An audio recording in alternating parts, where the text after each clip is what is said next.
Hola,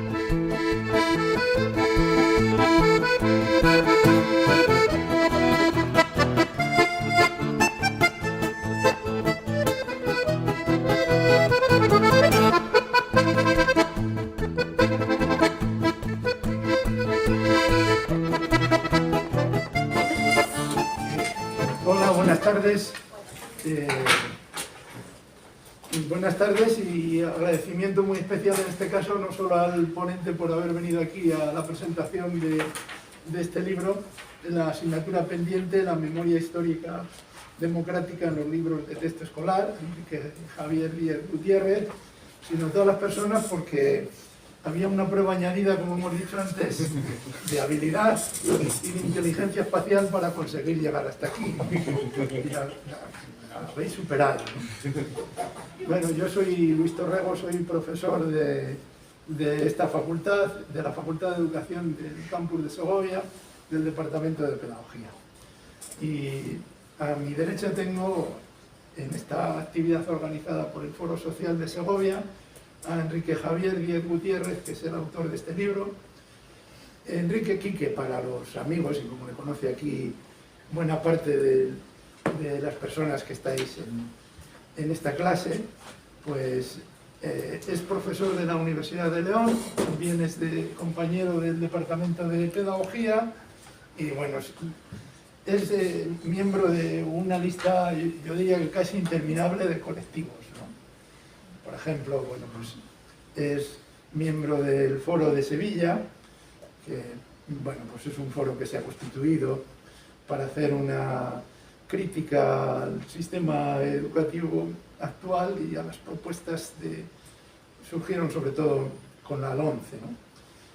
Miembro de Unidigna, un colectivo que tenemos para luchar por una universidad más digna, al servicio del bien común y no al servicio de la competitividad y de la economía capitalista como está actualmente orientada, ¿no? Bueno, es miembro de otros muchos colectivos, pero no voy a seguir, voy a citar solo uno que era de otra investigación posible, porque ese se constituyó aquí en Balsaín, en Segovia, y bueno, hemos hecho muchas cosas juntos. Para mí es un placer tenerle al lado, porque es tener al lado a un amigo, y a la hora de que viniera por Segovia, porque últimamente hacía ya bastante tiempo que no venía.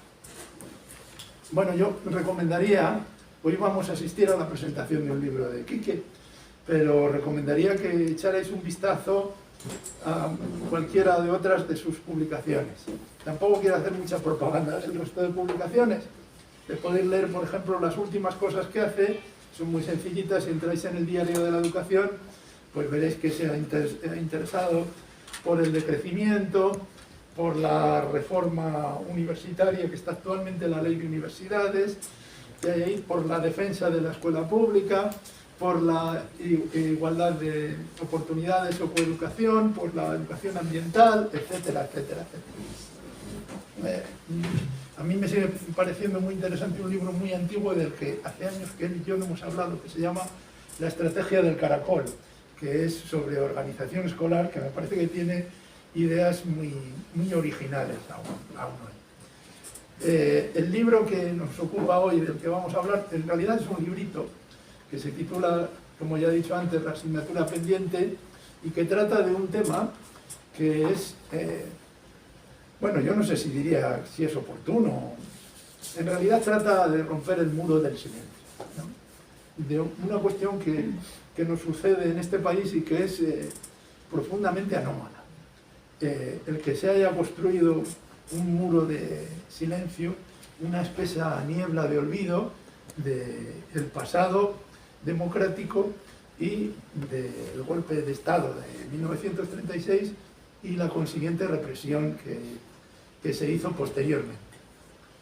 Esto es una cuestión que resulta difícil de creer, ¿no? Porque en realidad España es firmante de tratados internacionales que tienen mucho que ver pues, con el respeto y la promoción de los derechos humanos, pero en este caso son auténticamente papel mojado, ¿no?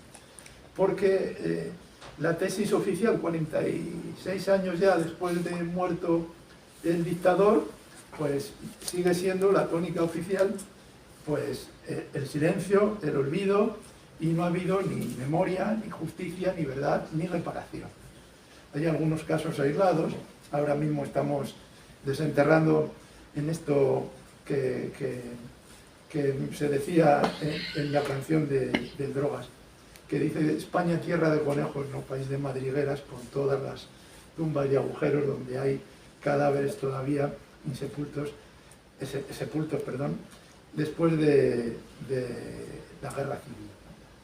Bueno, es lo que hace en el libro, y solo voy a dar 2 o 3 notas del libro, porque él os lo va a presentar a continuación, y es mi impresión personal, es ver cómo está este asunto en los libros de texto de la ESO y de bachillerato, que son los que, bueno, también hay referencias a algunos de primaria que aparecen a lo largo del texto. Bueno, se ha fijado en los libros de texto porque desgraciadamente también hoy en nuestro país, pues el libro de texto sigue siendo la guía casi única de la educación y de la enseñanza que se proporciona en las aulas, ¿no? Y entonces, claro, es enormemente trascendente. A lo largo de las páginas encontraréis pues cómo hay determinados temas tabúes que no aparecen en los libros de texto, ¿no? Por ejemplo, pues la incantación de los bienes que se hizo después de la guerra civil, o el papel de la Iglesia que ha tenido en la represión. Bueno, pues esto no aparece en los textos, esto se demuestra mediante un análisis científico que esto no está ahí, ¿no? Y hay cuestiones muy interesantes que a mí me llaman la atención mucho en el libro. Por ejemplo, desarrolla muy bien esta teoría de la equidistancia, esta teoría tan absurda que se ha instalado y que es muy propia de determinados medios de comunicación, cuando dicen: no somos, por ejemplo, aplicado a otras cosas, ni feministas ni machistas, ni partidarios de los derechos humanos, ni detractores de los derechos humanos. Esta equidistancia absurda pues se ha instalado también en los libros de texto, y él lo demuestra pues estudiándolos detenidamente, ¿no? Y bueno, luego aparece otro tema que le hace aún más oportuno, ¿no? Y es este florecimiento o este estallido violento en lo verbal y en lo mediático de la extrema derecha que hemos tenido, ¿no? Y que hace que esta cuestión pues todavía sea calificada cuando hay referencias de adoctrinamiento, o de venganza, o de revanchismo, ¿no? Bueno, esta es la cuestión que aparece ahí. Hay una última cuestión que quiero comentar antes de dar paso a lo que diga Quique, y es que me parece también que, claro, él y yo somos profesores de pedagogía, y entonces hay otra cuestión ahí en la asignatura pendiente, en la memoria democrática, que se nos ha perdido, y son las aportaciones de la pedagogía que hubo, de aquel excelente proyecto educativo, esperanzador proyecto educativo republicano, ¿no? Que, bueno, pues que pretendía, soñaba con cambiar este país con la fuerza de la educación, extendiéndolo a todos los núcleos rurales, ¿no? Eso también se ha perdido, ¿no? Y por eso es particularmente doloroso que, por ejemplo, en esta ciudad y en esta provincia, donde hubo un florecer pedagógico muy notable antes de la guerra civil, pues no sepamos nada de ello y también se haya perdido, ¿no? Es una lástima todo ello. Pero bueno, ahora Quique os va a contar, os va a detallar algunas cuestiones del libro que están recogidas ahí. O sea que cuando tú quieras. Pues muchas gracias, Luis. Muchas gracias al Foro Segovia por la invitación a estar aquí con vosotros y vosotras. La verdad es que para mí es una enorme satisfacción, y además aquí en la Facultad de Educación. Realmente siempre que escribo algo, yo lo suelo escribir y lo mando a la editorial, pero en este caso fue un encargo de la editorial. La editorial Plaza y Valdés es una editorial que proviene de México, pero que está asentada en España hace muchos años, y él me conoció por el que me hicieron una entrevista, informe semanal en torno a esto, y entonces él dijo: yo sabía que alguien tenía que escribir sobre esto. Es decir, es la unión de lo que siempre ha sido la memoria histórica, lo que han hecho las asociaciones, la generación de los nietos y nietas. Sabéis que siempre la generación represaliada lo vivió con mucho miedo, utilizaban ese término permanentemente, y silencio, y lo transmitieron a sus hijos e hijas. Pero la generación de los nietos y las nietas han empezado a revertir esta situación. Pero en educación, bueno, pues la educación siempre es el reflejo de la sociedad que tenemos.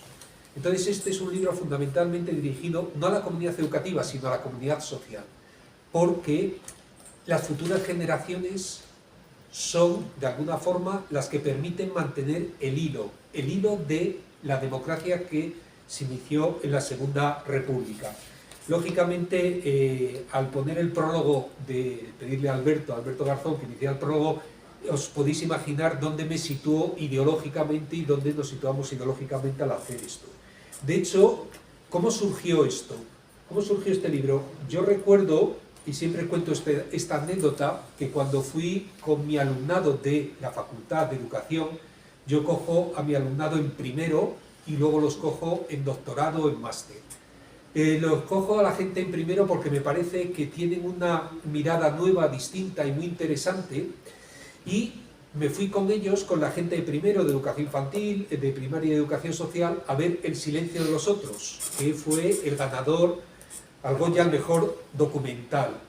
Y realmente cuando salí y empecé a hablar con la gente me quedé atónito, pero no por cómo en el documental ahí aparece la represión de la dictadura franquista, sino porque buena parte de mi alumnado me repitió una frase que lo suele decir mucho la directora del propio documental, que aparece también justamente en los comentarios de la página web del documental. Nadie nos había explicado nada de esto. Esta desmemoria es absolutamente sorprendente en un país donde hay asignaturas específicas de historia en segundo de bachillerato, en cuarto de la ESO, y también se da en primaria. Por lo tanto, hay dos cursos que se dedican a la historia de España. Parece, por lo tanto, y esta es la primera conclusión que nos vino a la cabeza, es que como si hubiera una estrategia intencionada para evitar profundizar en nuestro pasado. Y esto lo que hace es facilitar la manipulación mediática y política con esa vigencia que antes decía Luis, de esa mitología llena de lugares comunes como es que esto es reabrir viejas heridas, es que esto es volver con lo de la revancha, el rencor. Claro, esto lo que está facilitando es la permisividad ante un franquismo sociológico que ha cristalizado un partido fascista como Vox. Es decir, esto es lo que permite el blanqueamiento del que luego siempre estamos cuestionando.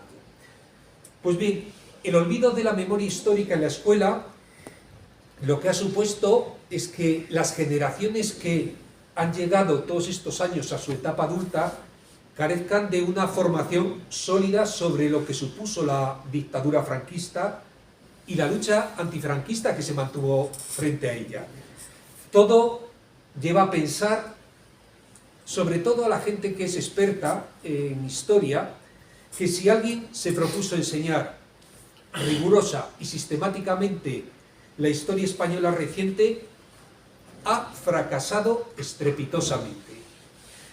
A menos, y esto parece que es más que probable, que haya habido una estrategia intencionada justamente para evitar profundizar en nuestro pasado, en cuyo caso, lógicamente, la ignorancia generalizada resultante habría sido un éxito gracias a esta escasa y deficiente enseñanza impartida. Y esto lo vemos en esta imagen que he puesto aquí, que se hizo viral en las redes y que les voy a poner sin ningún comentario, solo lo van a ver.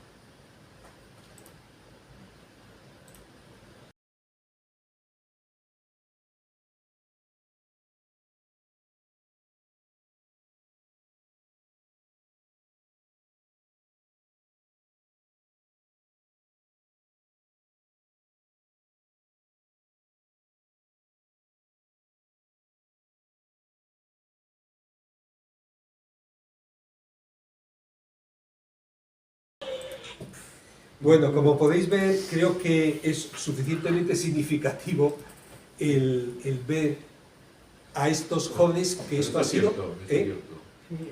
Sí, sí, claro, claro. Un premio a la ignorancia. Esto es un concurso de televisión hace reciente, de Antena 3, Ahora Caigo, y esto son dos chicos que han pasado el bachillerato, cuarto de la ESO, han pasado primaria, han pasado 10 años al menos por la escuela y que han estudiado reiteradamente. Vamos a esto, porque creo que parece significativo el asunto. Yo esto lo comprobé, y es el origen de esta investigación realmente, el día que fuimos a Fabero el Bierzo. A raíz de la producción y realización de este documental, Los Campos del Silencio, dirigido por Eloína Terrón, que es mi compañera, ella estaba trabajando sobre los presos republicanos en campos de concentración franquistas, lo que se llamaban habitualmente los esclavos de Franco. Bueno, pues entramos a grabar una clase de historia de segundo de bachillerato en el Instituto de Fabero, en el Bierzo, en León. Y nos quedamos absolutamente sorprendidos cuando constatamos que el alumnado de esa aula desconocía que había habido un campo de concentración en Fabero y que sus abuelos habían sido esclavos de Franco allí. Solo algo había oído en casa, pero eso había pasado allí. Es más, sus abuelos, ellas habían nacido allí porque a sus abuelos habían sido represaliados y llevados a ese pueblo para trabajar como esclavos de Franco para una empresa privada, Minas Moro, en la extracción de carbón de Minas del Bierzo. Por eso nos decidimos a realizar una investigación a lo largo de 3 años. En lo que hicimos fue revisar y analizar los contenidos de los manuales escolares de historia de España, de cuarto de la ESO y sobre todo también de segundo de bachillerato. Pero claro, no queríamos solo analizar los libros de texto, sino que también queríamos saber la perspectiva del profesorado. Y realizamos 610 entrevistas a profesorado de historia y queríamos ver la visión del alumnado. Eso lo hemos seguido continuando posteriormente, y ahora actualmente estamos trabajando con el alumnado, porque nos interesa ver, porque una cosa es lo que el profesorado haga, otra cosa es lo que los libros de texto tengan, y otra cosa es lo que el alumnado acaba percibiendo. Eso lo seguimos actualmente, pero también en este caso entrevistamos a 376 alumnos y alumnas. Y lo que constatamos claramente es que la memoria histórica de aquel periodo permanece invisibilizada, oculta e incluso tergiversada en la mayor parte del material escolar de los libros de texto. Luego hablo de lo que dicen también el profesorado y el alumnado, ¿vale? ¿Por qué analizar los libros de texto? Fundamentalmente por lo que ha dicho Luis, porque actualmente dominan el currículum la mayor parte del tiempo escolar, casi el 90% del tiempo escolar, tanto el profesorado como el alumnado, sobre todo en estos cursos superiores, se pasa en torno a los libros de texto. Y los libros de texto tienen ideología, es decir, reflejan una determinada visión de la historia teñida por la ideología y los intereses determinados de los grupos editoriales que los venden y los grupos de presión que hay también detrás de ellos, que es el gran negocio. Ahora mismo las novelas prácticamente no dan, pero sí los libros de texto. Las 5 grandes editoriales son corporaciones que responden a intereses muy determinados y todo el mundo lo conocemos, Santillana, Anaya, etcétera, etcétera, del Vives, etcétera. Para muestra un botón. Esto no es mío, esto lo sacó el diario.es y mostraba cómo en un reciente libro de historia de cuarto de la ESO de la editorial Santillana podemos ver 2 diferentes versiones del mismo libro, según este libro haya sido vendido en el País Vasco o en otras partes del Estado. El de arriba es la versión, perdón, el de abajo es la versión del País Vasco. Ahí, como podéis ver, es exactamente todo igual, excepto que desaparece la imagen del rey, de arriba. Es sustituida por otro, pero con todo lo demás idéntico, contenidos, actividades, títulos, resto de las imágenes. Por lo tanto, está claro lo que decía Luis antes, que ayudan a construir el imaginario colectivo de las futuras generaciones, la comprensión que se hace y la perspectiva que se adopta no solo del pasado, sino del presente y del futuro así como las conexiones con las causas y razones que han motivado las acciones humanas a lo largo de la historia. Y hay que tener en cuenta además una cosa fundamental. El estudio de la historia en la escuela es el único momento de las vidas de buena parte de la población en que tienen contacto directo con la historia académica. Pues bien, las conclusiones de la investigación han sido significativas y me centro en eso por hacerlo muy brevemente porque me parece más interesante el debate posterior. Yo he cogido este libro de primaria, porque primaria parece que es más light, más suave, y si yo les preguntara qué les llama la atención de esta página del libro Anaya de quinto de primaria, no he puesto nada yo, es decir, la negrilla lo pone en los libros de texto, el recuadro en un color lo pone, y entonces empieza diciendo, esto lo hacemos a veces en talleres, pero bueno, lleva mucho más tiempo, cuando lo hacemos con los chavales, sobre todo para que lo vean, etc. Cuando una frase dice, los españoles se enfrentaron, ¿qué supone un se impersonal? ¿Qué significa enfrentarse? Enfrentarse es dos situaciones al mismo nivel, pone a las dos partes al mismo nivel. Por lo tanto, lo que está haciendo es ocultar la barbarie, blanquear las causas, es decir, los intereses de la oligarquía y terrateniente entre los sectores conservadores militares para meter sus privilegios, que fue el origen, es que ni siquiera se aborda, ni siquiera se plantea, ni es posible planteárselo así. Pero no el sé, el lenguaje, pero el lenguaje lo vimos en el vídeo del concurso, alzamiento. Alzamiento se utiliza, es el segundo relato del franquismo, cuando ya el primero de la Cruzada Nacional ya no funcionaba, se empezó, no golpe de Estado, jamás le llaman golpe de Estado, le llaman alzamiento. Es un lenguaje que minimiza, que blanquea el golpe de Estado, y esto, digo, que es heredado del relato del segundo franquismo. Y es que, ¿qué más dice en este texto? En este texto, seguimos leyendo para abajo, y dice, gobierno no democrático. ¿Eso es una dictadura? Es simplemente un gobierno no democrático. Y dice, lo que es que no hubo libertad. En ese tiempo no hubo libertad. Toda la represión, la tortura, los asesinatos, el genocidio, el fusilamiento de miles, se redujo a que no hubo libertad. ¿Es esto lo que estamos transmitiendo? Claro, la primera conclusión por eso es la teoría de la equidistancia, que antes planteaba Luis y que desarrollo bastante en el libro porque me parece sustancial. Se insiste reiteradamente en afirmar que hubo, y a que le suena este término, un fratricidio. Es decir, un enfrentamiento fratricida, una lucha entre hermanos, como si dos partes se hubieran enfrentado en las mismas condiciones o con la misma legitimidad. Esa concepción de que todos fuimos culpables. Lo que plantea en definitiva es que hubo un enfrentamiento entre dos bandos, una lucha fratricida entre hermanos donde la culpabilidad se reparte por igual a las dos partes enfrentadas. Lo que está haciendo es equiparar al torturador y a la víctima torturada, al violador y a la persona violada, como si dos bandos igualados se hubieran enfrentado a las mismas condiciones o legitimidad. Pero no podemos olvidar que una democracia nunca es culpable de un golpe de Estado y un gobierno democrático nunca es un bando. Dice este texto, los propósitos de unos y otros eran negativos. Incluso acaba revictimizando a los perdedores, acusándoles de incapaces y culpables en definitiva de su propia derrota. Y estoy poniendo libros de Santillana, etc.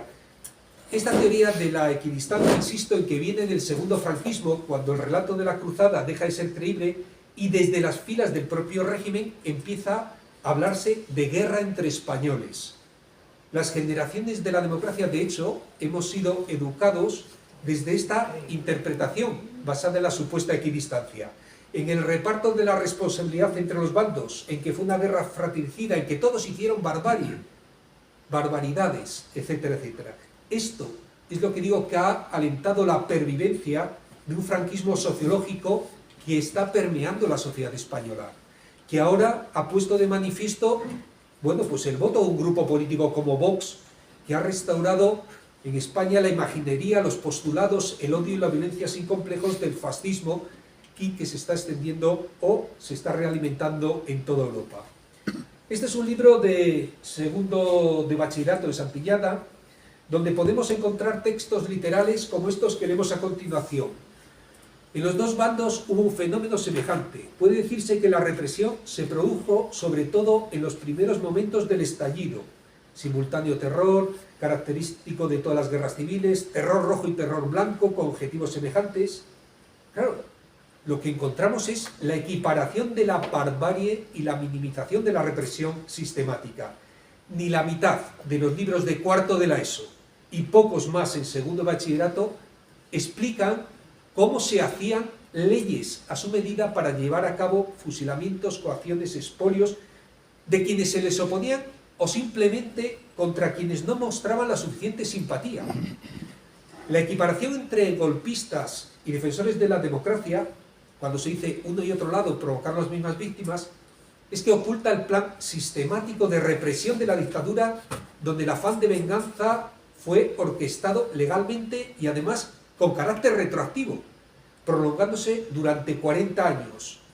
No solo la violencia física de los paseos, que más o menos, cuando le preguntamos al alumnado, ni siquiera saben lo que era un paseo, o pocos lo saben, aunque a todos aquí me imagino que no suena.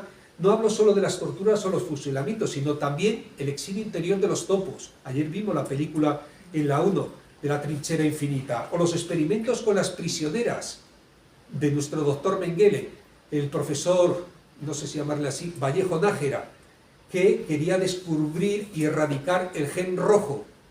Y lo que hacía era secuestrar y robar a los hijos de las prisioneras y traficarlos a manos de las familias adeptas al régimen para que no les transmitieran, decía, el fanatismo marxista, o la depuración laboral, o la depuración de maestros y maestras. Incluso hay editoriales como ACAL, donde la represión fascista parece no existir. Incluso este manual recomienda textos del historiador revisionista Stanley Payne. En concreto, este texto dedica 50 páginas a la guerra civil y el franquismo, de las cuales, cuando tú te metes a analizar, la represión se queda en un cuadro de detalle en el capítulo de balance, por supuesto sin explicar quién, ni cómo, ni por qué se fusilaba. Por eso se ha puesto ahí a veces, y en una comparación que es absolutamente sangrante, dice que los paseos tienen el mismo espacio en este texto, este libro, que el dedicado a Mariquita Pérez, el juguete más ansiado de los 50. Claro, otra de las conclusiones es la extensión. Los contenidos se centran excesivamente sobre la guerra civil, pero me voy a detener un poco más en aquello que me parece más significativo en cuanto a tabús que ni siquiera se nombran o ni siquiera. Uno es, como ya dijo antes Luis, la incautación de bienes y el origen de muchas de las grandes fortunas del IBEX 35 actual.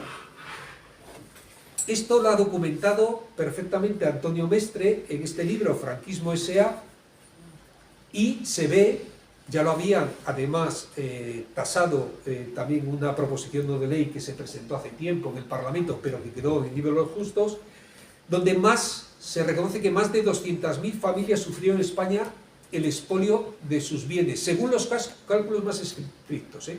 Además de más de 13.000 millones de pesetas en billetes declarados ilegales y 10.000 millones en cuentas bancarias bloqueadas.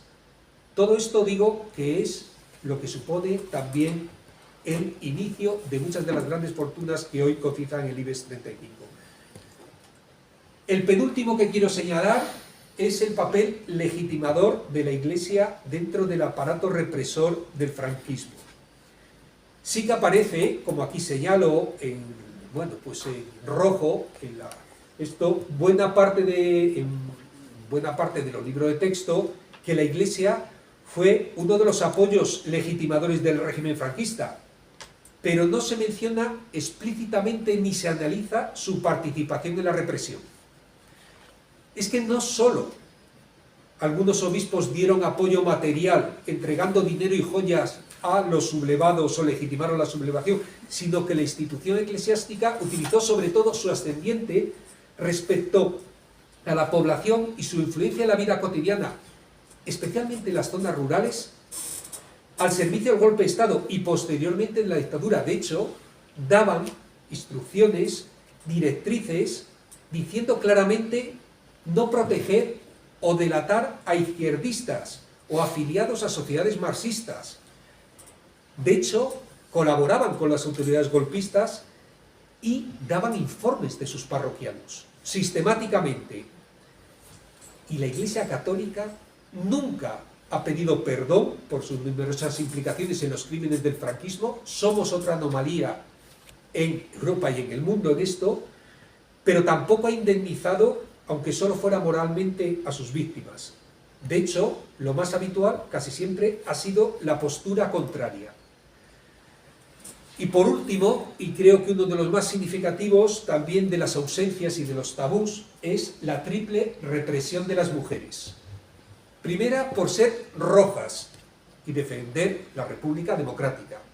Segundo, por ser libres y luchar por la igualdad y los derechos de la mujer durante la República. Y tercero, por ser compañeras o familias de los republicanos.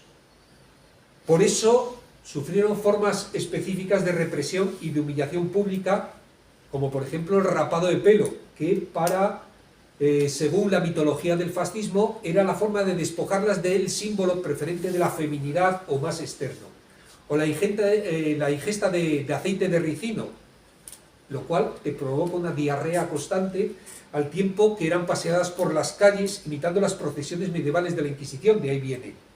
Además de los castigos específicamente destinados a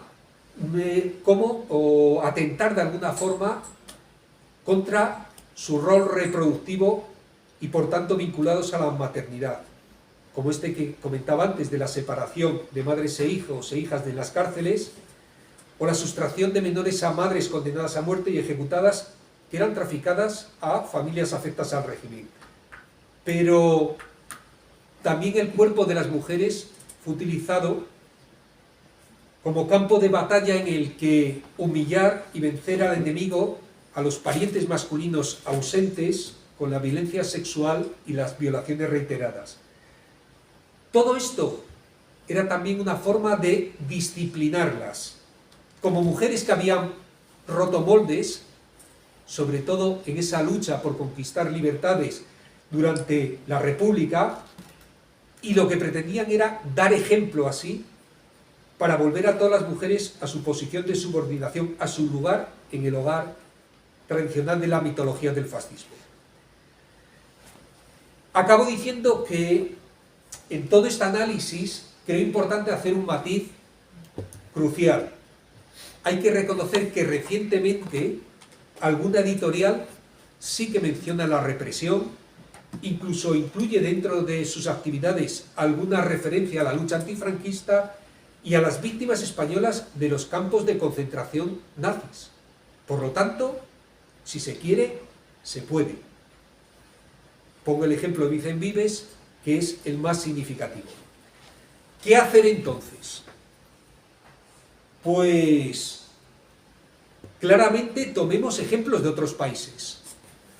La realización de acciones y de propuestas curriculares destinadas a garantizar el derecho de la ciudadanía al conocimiento histórico veraz de la devastación humana que ha sufrido el mundo desde la aparición del fascismo en la década de los años 20 y de los genocidios que éste ha perpetrado, es hoy día en realidad, yo creo que una de las cosas con más prestigio en los principales contenidos curriculares de la Unión Europea, en Estados Unidos, en Canadá, en Argentina, en Chile, en Australia, en Japón. Y la memoria, de hecho, de las dictaduras se extiende a países como Ruanda o Sudáfrica. A diferencia de España, por ejemplo, Alemania reconoce los crímenes y la violencia que cometieron, acepta las responsabilidades por ello, y es que los niños y las niñas alemanas aprenden en el colegio cómo comportarse con el recuerdo y con la memoria. Es decir, en otros países no pasa lo que lleva sucediendo tanto tiempo en España.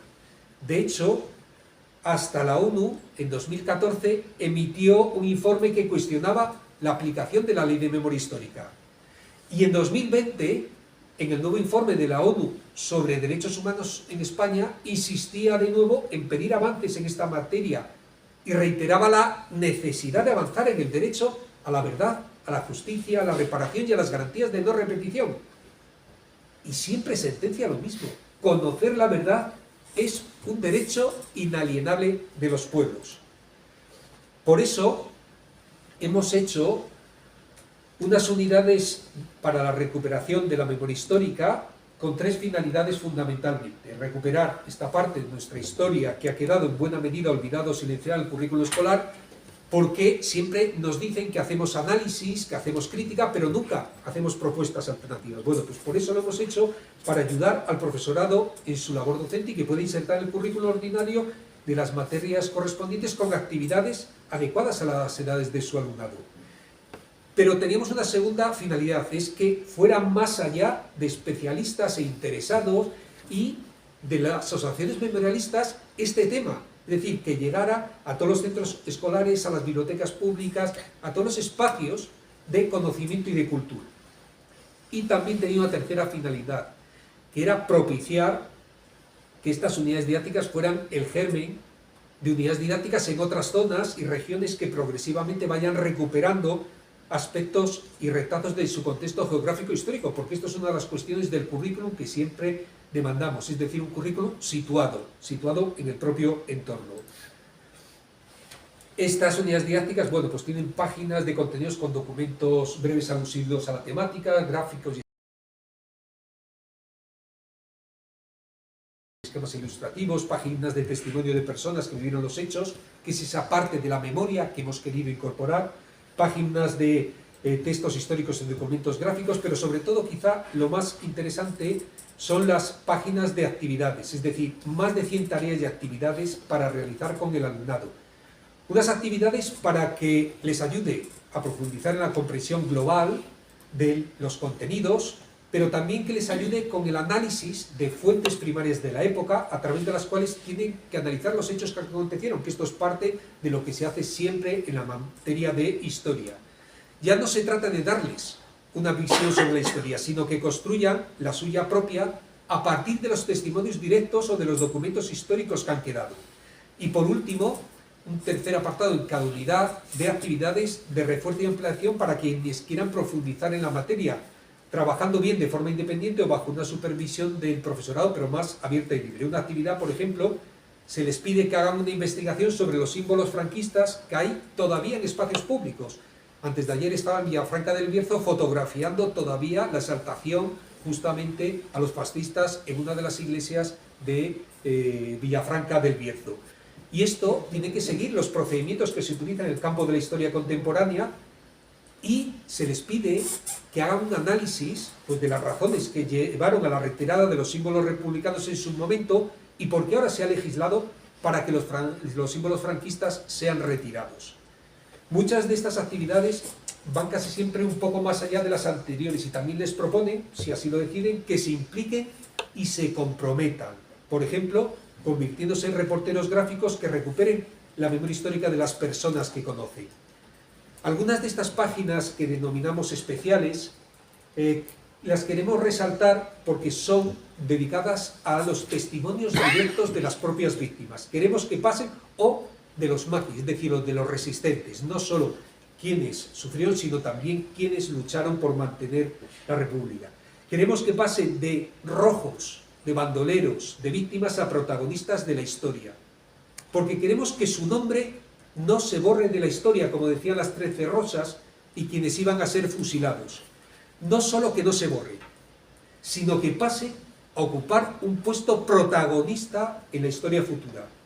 Creo que tenemos que conseguir que los auténticos protagonistas de la historia con mayúscula sean quienes lucharon por una sociedad más justa, más libre y mejor. Y estos, sin duda, han sido quienes dieron su vida por defender los valores y logros alcanzados en la Segunda República. En este testimonio, por ejemplo, es un cuaderno de Meritón que refleja los apuntes de las clases que tenía, porque algunas de las agrupaciones guerrilleras constituyeron escuelas de formación. En él se pueden leer las anotaciones del tema 3, formas especiales de combates de guerrillas, sabotaje, sus objetivos, etcétera, etcétera. Al haberse agotado en papel, lo que hemos hecho es que las hemos puesto en la web de forma gratuita con actividades interactivas. Ciertamente se va ahora a sacar, hemos hecho las últimas pruebas, una actualización realmente, porque Plaza y Valdés las va a sacar en papel como complemento a esta publicación, y entonces las sacará en diciembre, enero, porque estamos retocando los últimos, porque mucho profesorado, sobre todo el profesorado quien nos lo demanda en papel, porque suelen trabajar más en papel. Pues bien, con este planteamiento lo que hacemos es enfocar la historia desde la corriente de lo que se denomina educación crítica. Esta corriente lo que trata es de reconstruir un currículum contrahegemónico que garantice la justicia curricular, es decir, un currículum basado en la experiencia y las perspectivas de las personas olvidadas y desfavorecidas, construida sobre todo a partir de la posición de los grupos subordinados, que invierte la hegemonía, no para dar la vuelta a la tortilla, sino para proporcionar experiencias e informaciones desconocidas y olvidadas, para hacer un currículum más comprensivo, más representativo.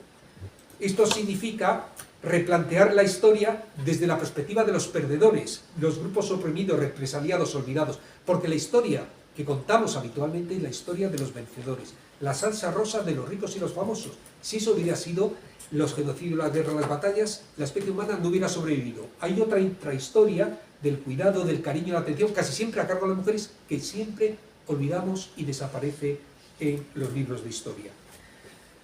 Concluyo diciendo que, como advierten los historiadores, la incomprensión del presente nace fatal de la ignorancia del pasado. No se puede construir un futuro con un pasado basado en la impunidad. Las víctimas de la dictadura sufren una doble violencia, la de sus verdugos por una parte y la de borrarlos de la memoria colectiva. Las nuevas generaciones necesitan conocer y comprender su pasado, la historia de su comunidad social, porque tienen derecho a la verdad. Y la memoria histórica es la recuperación de la verdad desde la memoria herida de las víctimas y los valores que defendió la resistencia antifranquista y que dieron lugar a los derechos y las libertades que hoy tenemos. Si hay alguna vinculación, es justamente con la República. Por eso hay que educar en el antifascismo, en la diversidad, en la igualdad, en la inclusión, en la justicia social y los derechos humanos, sin concesiones ni medias tintas. No se puede ser demócrata sin ser antifascista. Insisto, para ser demócrata hay que ser antifascista. Muchas gracias.